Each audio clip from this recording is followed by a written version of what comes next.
तो hello friend, welcome to my channel BPSC lover Abhishek. हमारे channel पर आप लोगों का स्वागत है।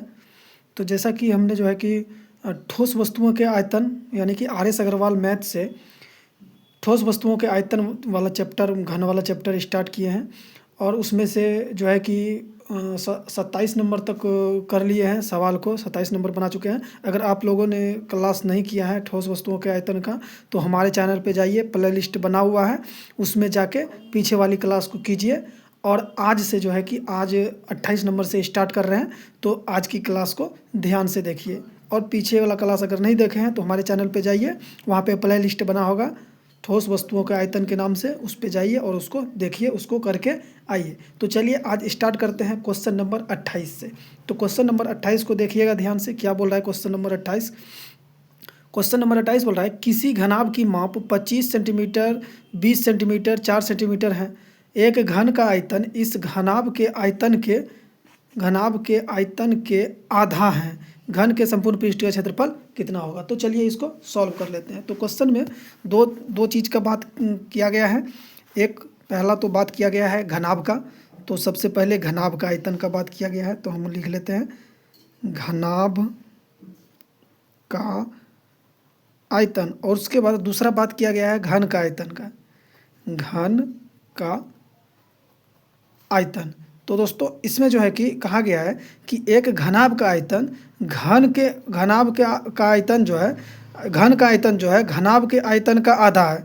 तो ये आधा है, तो इसका मतलब ये क्या हो जाएगा, ये इसको बट्टा में अगर इसको बराबर करेंगे तो क्या इसको आधा करना पड़ेगा। इसका जो है कि ये आधा है, मान लीजिए ये 1 है तो ये 2 करना पड़ेगा इसको, तभी तो ये आधा हुआ बराबर करने के लिए। तो इसको बट्टा में कर दिए। तो चलिए इसको सॉल्व करते हैं। तो घनाभ का आयतन फॉर्मूला आप लोग को पता है, अच्छा तरह से जानते हैं, लंबाई गुना चौड़ाई गुना ऊंचाई। तो इसका दिया हुआ है, घनाभ का आयतन के बारे में दिया हुआ है। तो क्या है इसका घनाभ का माप क्या है, 25 गुना 20 गुना 4 बट्टा में 2। और घन का आयतन आप लोग को पता है क्या, घन का आयतन क्या होता है, भुजा क्यूब। घन का आयतन क्या होता है, भुजा क्यूब। तो इसका भुजा क्यूब कर लेते हैं, ए मानते हैं भुजा, तो ये भुजा क्यूब हो गया। अब चलिए इसको सॉल्व कर लेते हैं। ये 2 दूना 4 कट गया, तो 25 दूना 50, 50 दूना 100, यानी कि ये हो गया 1000 बराबर भुजा की क्यूब। और अगर इसको क्या डायरेक्ट लिख देते हैं, भुजा बराबर क्या हो जाएगा, 1000 का क्यूब क्या होता है 10। तो भुजा हमारे पास निकल के क्या आ गया 10। क्वेश्चन में पूछा गया है संपूर्ण पृष्ठीय क्षेत्रफल क्या है। तो संपूर्ण पृष्ठीय क्षेत्रफल हमको निकालना है, संपूर्ण पृष्ठीय क्षेत्रफल। तो संपूर्ण पृष्ठीय क्षेत्रफल का फॉर्मूला आप लोग को पता है क्या होता है, 6 गुना भुजा स्क्वायर, 6 गुना भुजा स्क्वायर। अब कर लेते हैं, सब चीज़ निकला हुआ है। तो 6 गुना भुजा हमारे पास 10 है, तो इसका स्क्वायर करेंगे तो 100 हो जाएगा। तो 6 गुना 100 कितना हो जाएगा हमारे पास 600। तो 600 राइट आंसर हो जाएगा। ऑप्शन 1 मिनट दोस्तों, 28 ऑप्शन नंबर बी हमारे पास राइट आंसर हो जाएगा। तो चलिए सवाल नंबर 29 को करते हैं। देखिए सवाल नंबर 29 क्या बोल रहा है। सवाल नंबर 29 बोल रहा है किसी घन के विकर्ण की लंबाई 6 सेंटीमीटर है, घन का आयतन कितना होगा। तो विकर्ण की लंबाई दिया गया है और घन का आयतन पूछा गया। तो चलिए इसको भी ध्यान से देख लेते हैं। तो विकर्ण हमारे पास दिया गया है 29 नंबर। तो विकर्ण हमारे पास दिया गया है, विकर्ण बराबर दिया हुआ है 6 सेंटीमीटर। उसके बाद तो विकर्ण दिया गया है, तो सबसे पहला काम क्या बनता है, सबसे पहला फर्ज क्या बनता है हम लोगों का, विकर्ण दिया हुआ है तो सबसे पहले फर्ज बनता है हम लोगों का कि भुजा निकाल लिया जाए इसका।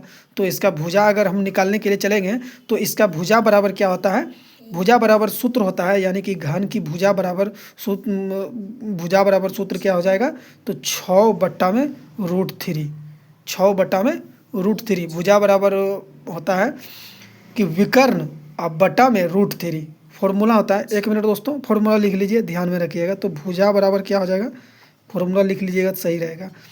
तो भुजा बराबर क्या होता है फॉर्मूला, तो भुजा बराबर फॉर्मूला होता है विकर्ण बट्टा में √3, ये हमारे पास फॉर्मूला होता है। अब विकर्ण बराबर फॉर्मूला क्या होता है, एक फॉर्मूला और लिख ही लीजिए, यहाँ पे ठीक रहेगा आप लोगों को। विकर्ण बराबर फॉर्मूला क्या होता है, तो विकर्ण बराबर फॉर्मूला होता है हमारे पास भुजा गुना √3। बस इसी को पलट दिए, विकर्ण बराबर भुजा गुना √3, तो भुजा निकालना है तो ये इधर बट्टा में आ गया, गुना में है इधर भागा में आ गया, तो ये हो गया विकर्ण बटा √3। अब चलिए सवाल को सॉल्व करते हैं। तो सवाल में क्या निकला हुआ है हमारे पास, भुजा बराबर 6/√3 निकला हुआ है हमारे पास, भुजा बराबर 6/√3 हमको निकालना क्या है। तो पहले इसको सॉल्व कर लेते हैं दोस्तों। 6/√3, तो ये हमारे पास क्या आ जाएगा, 6/√3। एक मिनट दोस्तों, तो ये हमारे पास भुजा क्या दिया हुआ है, 6/√3। अगर इसको भाग करेंगे √3 से, अगर भाग करेंगे इसको, तो ये हमारे पास क्या निकल के आ जाएगा, 2√3। यानी कि भुजा बराबर क्या निकल के आ गया, भुजा बराबर हमारे पास निकल के आ गया, भुजा बराबर निकल के आ गया 2√3। अब हमको क्वेश्चन में क्या बोला गया है, इसका आयतन निकालने के लिए बोला गया, घन का आयतन। तो आयतन बराबर पता है आप लोग को, आयतन का फॉर्मूला क्या होता है, आयतन का फॉर्मूला होता है भुजा की क्यूब। आयतन बराबर फॉर्मूला क्या होता है, भुजा की क्यूब। तो भुजा क्या दिया गया है हमारे पास, 2√3 का क्यूब। अब इसको कर लेते हैं सॉल्व। तो ये 2 का क्यूब करेंगे तो क्या हो जाएगा 8, गुना में हो जाएगा √3 का क्यूब करेंगे तो क्या हो जाएगा 3, और 3√3, √3 का क्यूब करेंगे तो 3√3 हो जाएगा। तो इसको सॉल्व कर लेते हैं। तो ये हमारे पास क्या हो गया, 8 3 24√3। तो 24√3 हमारे पास राइट आंसर हो गया। यहाँ पे एक बार और देख लीजिएगा दोस्तों, यहाँ पे कैसे हुआ आप लोग को, अगर किसी कोई ऐसे स्टूडेंट होंगे जिसको समझ में नहीं आएगा तो वो देख लीजिए। तो 3 को अगर √3 बार गुना करेंगे तो क्या होगा, आप लोग को तो पता ही होगा कि √3 गुना √3 क्या होता है, हमारे पास 3 होता है। तो √3 गुना √3 3 हो गया, और एक 3√3 है तो और एक तो √3 बच गया, तो 3√3 इसका ये हो गया। तो इसका हो गया। चलिए सवाल नंबर 30 को बनाते हैं। अब सवाल नंबर 30 को देखिएगा ध्यान से। तो चलिए सवाल नंबर 30 में देखिएगा, सवाल नंबर 30 बोल रहा है कि एक घन के विकर्ण की लंबाई 9√3 सेंटीमीटर है, इसके संपूर्ण पृष्ठ का क्षेत्रफल क्या होगा। आसान सा सवाल है, देखिएगा इसको। घन का दिया गया है कि विकर्ण की लंबाई, विकर्ण दिया गया है, सबसे पहले नोट कीजिएगा, क्वेश्चन को समझ लीजिएगा तो आंसर अपने आप आ जाएगा। तो विकर्ण सबसे पहले हमारे पास दिया क्या गया है, विकर्ण दिया गया है। विकर्ण कितना दिया गया है हमारे पास, 9√3, 9√3 ये हमारे पास विकर्ण दिया गया है। तो पिछले सवाल में आप लोगों ने देखा होगा, विकर्ण दिया हुआ है तो सबसे पहले हमारा फर्ज क्या बनता है, भुजा निकालना। तो भुजा निकाल लेते हैं। तो भुजा के लिए जानवे करते हैं, यहाँ ऊपर में भुजा बराबर रूट बताए हैं कि विकर्ण बट्टा में √3। तो विकर्ण क्या है हमारे पास, 9√3 है।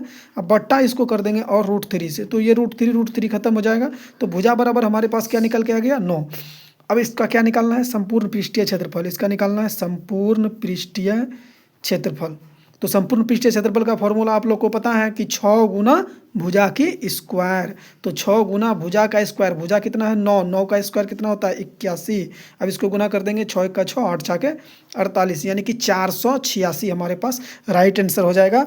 ऑप्शन नंबर बोले तो ऑप्शन नंबर बी हमारे पास राइट आंसर हो जाएगा। अब चलिए नेक्स्ट सवाल को देखते हैं, सवाल नंबर 31 को देखते हैं, सवाल नंबर 31। चलिए सवाल नंबर 31 को पढ़िएगा।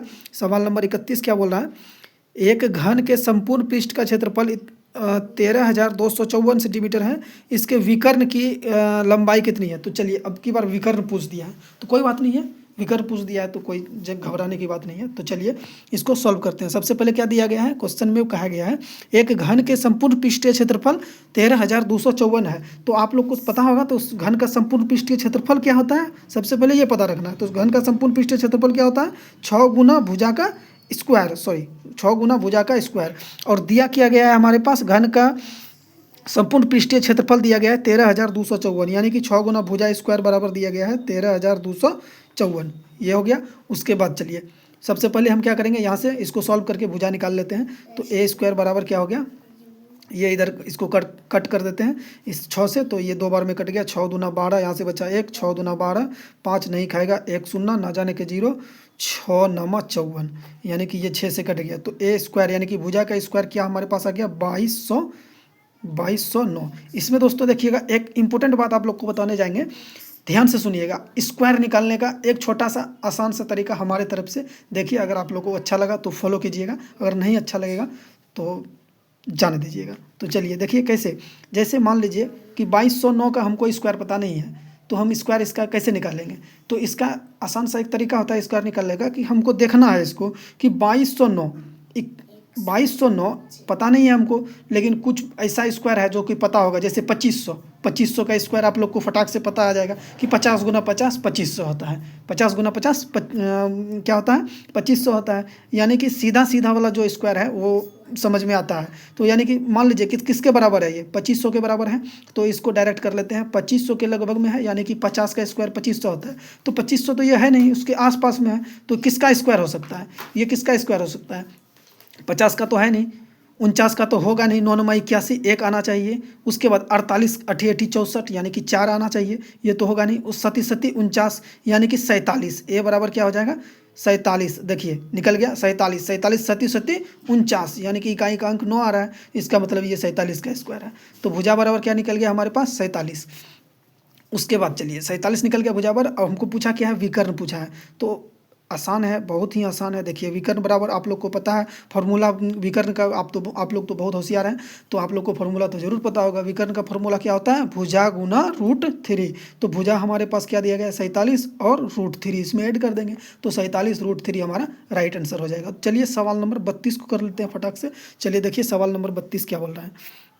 सवाल नंबर 32 बोल रहा है एक घन के विकर्ण की माप 4√3 सेंटीमीटर है, इस घन का आयतन कितना होगा। तो चलिए विकर्ण दिया हुआ है और आयतन हमको निकालना है। तो चलिए देखिए इसको फटाक से, विकर्ण दिया गया है, सबसे पहले नोट कर लेते हैं, विकर्ण दिया गया है तो विकर्ण निकाल लेते हैं, विकर्ण लिख लेते हैं। तो विकर्ण हमारे पास दिया गया है 4√3, विकर्ण हमारे पास दिया गया है 4√3, तो 4√3 विकर्ण दिया गया है, तो हमको निकालना क्या है। तो सबसे पहले आप लोग को पता है अगर विकर्ण दिया गया है तो क्या करेंगे, हम सबसे पहले भुजा निकालेंगे। तो भुजा बराबर क्या होता है, आप लोग को फॉर्मूला पता है, भुजा बराबर फॉर्मूला क्या होता है, विकर्ण यानी कि विकर्ण कितना दिया गया 4√3 बट्टा में √3, तो √3 खत्म हो गया, भुजा बराबर क्या निकल गया हमारे पास 4। अब हमको पूछा क्या है, आयतन पूछा है, तो आयतन घन का आयतन का फॉर्मूला आप लोग को पता है, घन का आयतन फॉर्मूला पता है आप लोग को, घन का आयतन का फॉर्मूला क्या होता है, भुजा की क्यूब सॉरी दोस्तों, भुजा दिया गया है 4 यानी कि 4 गुना 4 गुना 4 बराबर क्या हो जाएगा 4 चौके 16 चौके 64, तो 64 हमारा राइट आंसर हो जाएगा। तो चलिए सवाल नंबर अब 33 को देखते हैं, ध्यान से देखिए।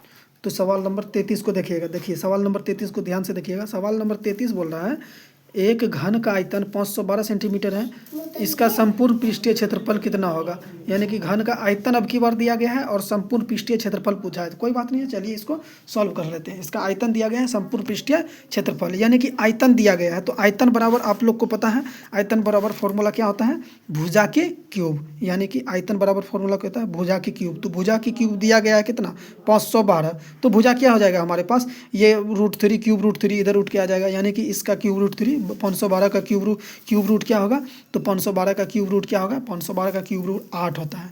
आप लोग को कम से कम जो है कि कम से कम दोस्तों 50 तक तो क्यूब रूट और 20 तक क्यूब रूट और 50 तक स्क्वायर रूट, ये तो याद रखना पड़ेगा आप लोग को। तो चलिए इसको सॉल्व करते हैं। तो भुजा बराबर क्या निकल गया हमारे पास 8, यानी कि इस पूछा क्या है संपूर्ण पृष्ठीय क्षेत्रफल, संपूर्ण पृष्ठीय क्षेत्रफल पूछा है, तो संपूर्ण पृष्ठीय क्षेत्रफल, संपूर्ण पृष्ठीय क्षेत्रफल का फॉर्मूला आप लोग को पता होगा। संपूर्ण पृष्ठीय क्षेत्रफल का फॉर्मूला क्या होता है, संपूर्ण पृष्ठीय क्षेत्रफल का फॉर्मूला होता है 6 इंटू भुजा का स्क्वायर। चलिए इसको सॉल्व कर लेते हैं। 6 गुना भुजा तो आप लोग को पता है सामने में दिख रहा है 8, तो 8 का स्क्वायर क्या हो जाएगा 8 8 64, इसको गुना कर लेते हैं। 6 चौके 24 के 4 हाथ में रहा 2, 6 4 के 36 2 38, यानी कि 384 हमारे पास राइट आंसर हो जाएगा। तो चलिए दोस्तों सवाल नंबर 34 को करते हैं। देखिएगा सवाल नंबर 34 को ध्यान से देखिएगा। सवाल नंबर 34 बोल रहा है एक घनाभ का आयतन एक घन से दुगुना है, यदि घनाभ की विभाएं 9 8 6 हो तो घन का संपूर्ण पृष्ठीय क्षेत्रफल कितना है। तो चलिए सवाल को कर लेते हैं, इस टाइप के सवाल को हम पीछे कर भी चुके हैं। तो चलिए 34 नंबर, सबसे पहले दो चीज़ का बात हो रहा है, एक घनाभ का बात हो रहा है। सवाल नंबर कितना है दोस्तों 34, एक घनाभ का बात हो रहा है, यानी कि घनाभ का आयतन। उसके बाद दूसरा बात कर रहा है घन के आयतन का, घन के आयतन। अब इसमें जो बोला गया है कि घनाभ का जो आयतन है घन के आयतन से दुगुना है, तो घनाभ का आयतन घन के आयतन से क्या है दुगुना है, तो घनाभ क्या हो जाएगा, ये आधा हो जाएगा। 1 मिनट दोस्तों क्वेश्चन को देख लीजिएगा। एक घनाभ का आयतन घन से दुगुना है, अच्छा घन से दुगुना है, यदि घनाभ की विभाएं 9 8 और इतना है तो तो चलिए इसको सॉल्व कर लेते हैं। सबसे पहले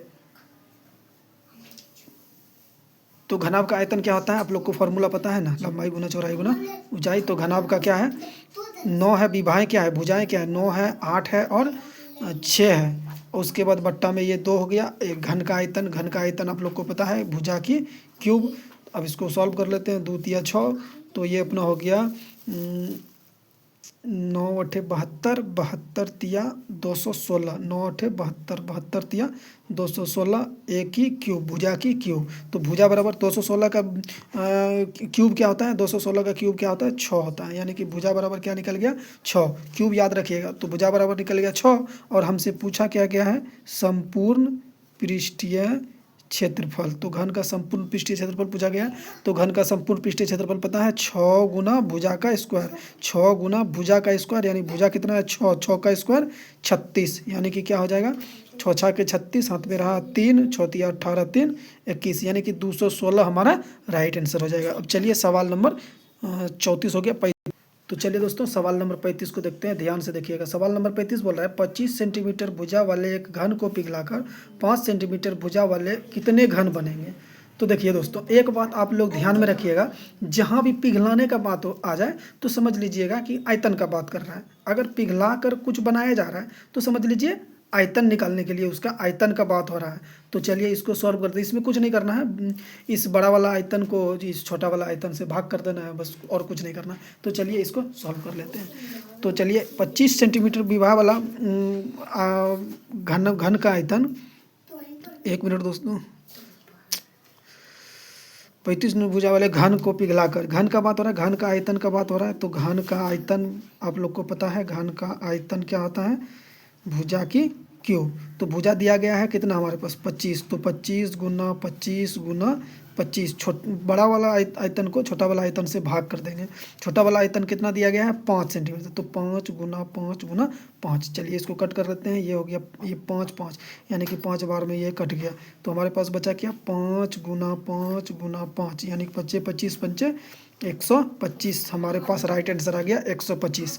चलिए सवाल नंबर 36 को देखते हैं फटाफट। सवाल नंबर 36 को देखिएगा। तो देखिए सवाल नंबर 36 को क्या बोल रहा है, बोल रहा है लोहे के 3 घनों को के सिरों की लंबाई 6, 8 और 10 है। इन्हें पिघलाकर बनाए गए घन की प्रत्येक भुजा की लंबाई क्या है। तो इसको पिघलाकर बनाए गए घन की प्रत्येक भुजा की लंबाई कितनी है। तो प्रत्येक भुजा की लंबाई पूछा है हमसे। तो चलिए इसको सॉल्व कर लेते हैं। तो चलिए सॉल्व करते हैं इसको। तो चलिए देखिए, ये रहा एक 3 घन का बात हो रहा है। तो ये हो गया फर्स्ट घन, सेकंड घन और ये हो गया थर्ड घन। तो फर्स्ट घन की विभाग क्या है, फर्स्ट घन का भुजा क्या है, 6 है। तो ये हो जाएगा, घन का आयतन क्या होता है जानवे करते हैं आप लोग, भुजा की क्यूब। तो ये 6 का क्यूब हो गया। दूसरा का क्या है 8, तो ये हो गया 8 का क्यूब। तीसरा का क्या है 10, ये तो हो गया, ये हो गया 10 का क्यूब। तो चलिए तीनों का आयतन पहले निकाल लेते हैं। तो 6 का क्यूब कितना होता है 216। 6 का क्यूब कितना होता है 216। 8 का क्यूब कितना होता है 512। 8 का क्यूब कितना होता है 512। 10 का तो आप लोग को पता ही होगा, 10 का क्यूब कितना हो जाएगा 1000। तो 10 का क्यूब कितना हो जाएगा 1000। अब देखिए इन सब को क्या करते हैं, सबको पिघला कर, यानी कि तीनों को ऐड करके बनाया गया है। तो तीनों को पहले ऐड कर लेते हैं। तो ये हमारे पास तीनों का ऐड हो गया 1500, 200, 1728, यानी कि ये कितना हो गया हमारे पास 1728। तीनों को मिलाकर बनाए तो 1728 हो गया। अब देखिए नया वाला जो घन है, तीनों को पिघलाकर तो बना लिए। अब जो नया वाला घन बनेगा, तो उसकी देखिए नया वाला घन क्या, नया वाला ये हो गया नया, ये नया घन का बात हो रहा है। तो नया घन बराबर इन तीनों को जो पिघला कर बनाया, तीनों को पहले ऐड कर लिए, इसको पिघला कर जो नया घन बनाया गया, तो वो तो बड़ा आयतन तो दोनों को बराबर ही होगा। तो ये नया वाला का आयतन, ये 1700, ये पुराना वाला आयतन, दोनों तो बराबर होगा क्योंकि उसी को पिघला कर बनाया है। मान लीजिए 1 गिलास पानी लिया आप, उसी 1 गिलास पानी को किसी चीज़ में बर्तन में पलट के फिर उस बर्तन से उसी गिलास में डाल दिए, तो है क्या बराबर ही है, बात तो बराबर ही हो रहा है। तो नया वाला घन जो बनेगा तो इसी के आयतन के बराबर होगा। तो ये हो गया आयतन, यानी कि भुजा की नया वाला जो घन बनेगा तो ये हो गया a क्यूब, ये हो गया तो नया वाला घन का भुजा पूछा है हमसे, तो चलिए इसको कर लेते हैं सॉल्व। तो भुजा की क्यूब यानी कि अगर इसको भुजा करेंगे तो ये हो जाएगा अपना क्यूब रूट 1728 क्यूब रूट हो जाएगा। तो देखिए आप लोग को बताए हैं क्यूब रूट निकालने के लिए 1728 है, तो 1728 किसका क्यूब रूट हो सकता है, 1728 किसका क्यूब रूट हो सकता है, थोड़ा सा दिमाग लगाइए ध्यान में। तो आप लोग दिमाग लगाइएगा, 1728 किसका क्यूब होता है, हम बता दे रहे हैं, ये 12 का क्यूब होता है। 1728 किसका क्यूब होता है, क्यूब रूट होता है 12 का। तो भुजा ही पूछा है हमसे, तो भुजा निकल गया 12, तो 12 सेंटीमीटर। तो भुजा ही पूछा है हमसे, तो 12 हमारा राइट आंसर हो गया। यानी कि ऑप्शन कितना नंबर है दोस्तों, 36 नंबर, 36 का ऑप्शन ए हमारा राइट आंसर हो जाएगा। चलिए सवाल नंबर 37 को देखते हैं ध्यान से। तो चलिए सवाल नंबर 37 को देखिए। सवाल नंबर 37 बोल रहा है एक घन के संपूर्ण पृष्ठ का क्षेत्रफल 150 वर्ग सेंटीमीटर है, इसका आयतन कितना होगा। तो चलिए संपूर्ण पृष्ठ क्षेत्रफल दिया गया है और आयतन पूछा है, तो चलिए इसको सॉल्व कर लेते हैं। सबसे पहले जो दिया गया है उसको पकड़ते हैं। तो दिया किया गया है संपूर्ण पृष्ठीय क्षेत्रफल, तो संपूर्ण पृष्ठीय क्षेत्रफल, संपूर्ण पृष्ठीय क्षेत्रफल दिया गया है कितना, 150। अब देखिए संपूर्ण पृष्ठीय क्षेत्रफल होता क्या है, घन का संपूर्ण पृष्ठीय क्षेत्रफल 6 गुना भुजा का स्क्वायर। तो 6 गुना भुजा का स्क्वायर कितना है हमारे पास, 150। भुजा का स्क्वायर बराबर क्या हो जाएगा, ये कट जाएगा इससे, 25 छके 150, 25 बार में कट जाएगा। तो भुजा बराबर क्या हो जाएगा, ये स्क्वायर यानी कि 5 का स्क्वायर क्या, यदि 25 का क्यूब स्क्वायर रूट क्या होता है 5। तो भुजा बराबर क्या निकल के आ गया हमारे पास 5। अब देखिए भुजा बराबर 5 निकल गया। हमसे पूछा क्या है, आयतन पूछा है। तो इसका आयतन क्या होता है, आयतन आप लोग को पता है, घन का आयतन का फॉर्मूला क्या होता है, भुजा के क्यूब, भुजा के क्यूब। तो भुजा क्या है हमारे पास 5, तो 5 गुना 5 गुना 5, 5 25 पंचे 125 राइट आंसर आ जाएगा हमारे पास। चलिए सवाल नंबर 38 को देखते हैं, फटाफट कर लेते हैं। सवाल नंबर 38 को देखिएगा। सवाल नंबर 38 बोल रहा है धातु के बने एक घन की प्रत्येक भुजा 12 सेंटीमीटर है। धातु के बने एक घन की प्रत्येक भुजा 12 सेंटीमीटर की है। इसे पिघलाकर 3 छोटे घनों में ढाला गया है। यदि इनमें से 2 घनों की भुजाएं 6 सेंटीमीटर 8 सेंटीमीटर है, तो तीसरे घन की प्रत्येक भुजा की लंबाई कितनी होगी। आसान सा सवाल है, चलिए इसको सॉल्व कर लेते हैं। तो चलिए 1 मिनट दोस्तों, थोड़ा सा माफ़ी चाहेंगे, लकीर खींच लिए। थोड़ा दोस्तों गरीब है, इसीलिए छोटा कॉपी में मतलब एक भी थोड़ा सा भी जगह बर्बाद नहीं करना चाहते हैं, इसी में काम चलाते हैं। तो चलिए इसको सॉल्व करते हैं। तो 38 नंबर सवाल में तो इसमें बोला है यानी कि 3 घन है, यानी कि 3 घन, एक घन है उसको पिघलाकर। तो दोस्तों क्वेश्चन में है कि धातु का एक घन है, धातु का एक घन है, धातु से बने एक घन की प्रत्येक भुजा 12 सेंटीमीटर है। धातु से बना घन है, उसी को पिघलाकर 3 छोटा घन बनाना है, जिसमें 2 भुजा दिया हुआ है, 2 घन का आयतन दिया हुआ है, तीसरे घन का नहीं दिया गया है। तो धातु के बने घन की यानी कि पिघलाने का बात हो रहा है, तो आयतन का बात हो रहा है। तो चलिए दोस्तों ये धातु का एक, ये क्या बोलते हैं, धातु का एक घन है, जो भी है धातु का एक घन है, उसको पिघलाकर 3 घन बनाया गया है। तो धातु का ये, चलिए ये हो गया हमारे पास धातु का घन, भुजा की क्यूब, पिघलाने का बात हो रहा है। तो आपको पता है कि आयतन का बात कर रहा है। तो ये धातु का घन है, ये पहला घन यानी धातु का घन है, इसका आयतन भुजा की क्यूब बराबर 3 नया घन बनाया गया है। तो पहला घन का क्यूब, दूसरा घन का क्यूब, तीसरा घन का क्यूब, 3 नया घन बनाया गया है। तो पहला जो है कि धातु के घन का भुजा क्या कितना दिया गया है 12, तो ये हो गया हमारे पास 12 का क्यूब। उसके बाद पहला का दिया गया है 6, पहला घन का भुजा 3 घन बनाया, पहला और दूसरा का भुजा दिया हुआ है तो 6, तो ये हो गया 6 का क्यूब। दूसरा का दिया गया है 8, तो ये हो गया 8 का क्यूब, प्लस तीसरा का हमको निकालना है, तो ये हो गया तीसरा का क्यूब। तो चलिए इसको सॉल्व कर लेते हैं। तो 12 का क्यूब, सबसे पहले 12 का क्यूब करेंगे। तो 12 का क्यूब कितना होता है, पीछे हमने पिछले क्वेश्चन में देखा था 1728। 6 का क्यूब कितना होता है 216। 8 का क्यूब कितना होता है 512, प्लस तीसरा घन का क्यूब, तीसरा घन का क्यूब पता नहीं है। तो चलिए इसको सॉल्व करते जाते हैं। 1728 बराबर इन दोनों को ऐड कर लेंगे तो कितना हो जाएगा, 6 2 8 और 1 1 2 और 5 2 7, तो 728 प्लस थर्ड घन का क्यूब।